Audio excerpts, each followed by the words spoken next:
Ano naging dahilan ng sunog, Kap? Marami pong dahilan. Dila, kuryente. Nasaan kayo nung nasunog? Nagising po kami alas 2. Nang madaling araw? Madaling araw po. Yung akala nga namin may away.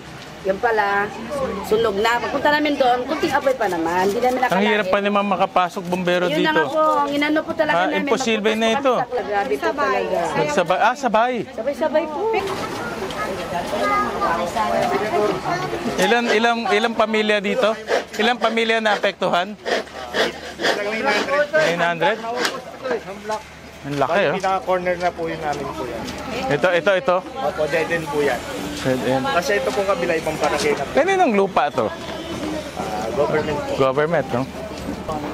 First time ba nasunugan dito? Hindi po, itong sa pagpupo namin po, nakatatlo na po kami. Grabe, ah. Yung mga ganitong sunog, napakahirap po. No, nag-iipon tayo, nagtatrabaho tayo, bumibili ho tayo na ari-ariho natin.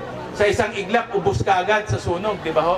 Kaya ang importante ho sa bawat isang pamilya ay magkaroon ng desente, maayos at ligtas na pabahay. At yan po ang aming pagtutulungan ng inyong barangay para po sa inyong lahat. Maraming salamat po sa Thank you. Kami po ay nagpapasalamat sa inyong pagtulong para sa aming mga constituent na nasunugan. Thank you po, Senator. Hapon. Salamat po.